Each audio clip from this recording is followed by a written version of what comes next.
So the right sector has now deleted the plea to Dr. Umarov from its Facebook page and even says it never posted the message, but rather that its Facebook page was hacked and it was framed. But whether that's the truth or an attempt to save face and its relationship with Western backers, we can now discuss with World Affairs historian Professor Mark Armand from Oxford University.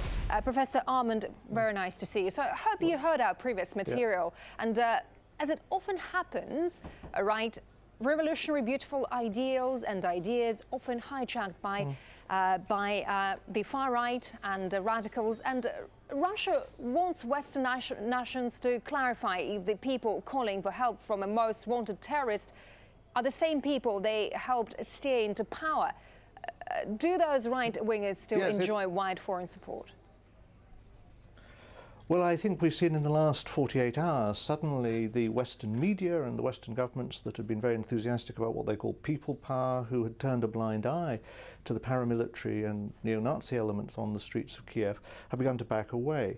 The BBC's Gabriel Gatehouse, for instance, showed film of SS and Heil Hitler emblems on the right sector's equipment, which was obviously taken before the fall of Yanukovych. So it was available before the crisis, but it's only been shown since. And of course, whatever the right sector may say, we remember in Lvov there are streets named in honour not only of Nazi collaborators like Stefan Bandera, but also of Chechen anti-Russian fighters.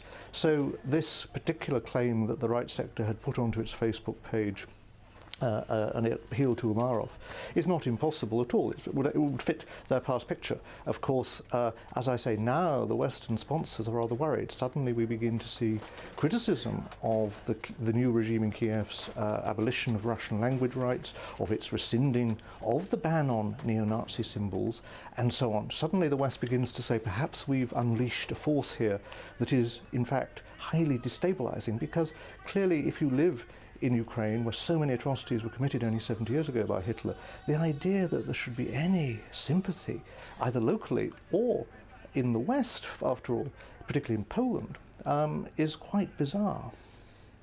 Do you think the right sector group, which later denied appealing to Umarov, saying their website was hacked, is now in damage control mode? Well, I think they are, partly because, as I say, suddenly the whole mood music from Washington, from London, from Brussels, even from Warsaw, is to say, reach out to the Russian population, reach out to the Jewish population that is fearful of this radical neo-Nazi type of rhetoric and stormtrooper squads roaming the streets of some of the cities of Ukraine.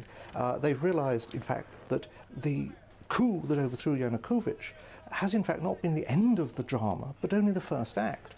And of course, it's a sign, I think, of a rather childish, almost unbelievably incompetent attitude on the part of the NATO countries, that they facilitated this crisis without thinking through what would happen, that you are unleashing forces of nationalism, of fear, that can become uncontrollable. Don't we remember what happened in Yugoslavia? Except, of course, that many of the leading figures in the Obama administration, like Susan Parr, Susan Rice and so on, his key advisors on international relations, actually think that smashing places up is a good thing. They support, for instance, the breakup of Yugoslavia to create Kosovo, the breakup of Sudan to create South Sudan. Suddenly, however, when they're confronted by Russian speakers and others who say, we don't particularly want to live in a country that has this kind of regime, they start talking about international law is sacrosanct, sovereignty cannot be challenged. They become parodies of what they used to criticize. And I think the inconsistency of NATO policy, particularly from Washington, London and Brussels, Professor, is something that shows that they've lost the plot. Yeah, and also almost 700,000 Ukrainians have fled to Russia in the past 2 months, and they're continuing to go, which some see as an indicator of a looming humanitarian disaster. Should Ukraine brace for the worst? I think it should, because on the one hand, as you say, there's a fear on the part of Russian speakers and people who don't like the new regime, who may be ethnic Ukrainians and so on, that causes them to move east. But also the economic collapse of Ukraine, which is of course made much worse by the political chaos and the violence, which implodes the currency, implodes the capacity of the Ukraine to meet its obligations. It's pushing people to the west. There's an outflow of people also leaving Western Ukraine. So we're actually seeing a country that the very existence of which is being challenged by the nationalists. The Ukrainian nationalists claim they want to protect their state, but actually their absurd, arrogant behaviour is imploding it. And so in a sense, we now face a situation where Russia may be picking up the pieces in the south, but the West will have to pick up the much bigger and more expensive piece in the centre. And of course, ironically, NATO wanted Crimea, not the Ukraine itself. Mark Arman, Professor of History at Oxford University, many thanks indeed.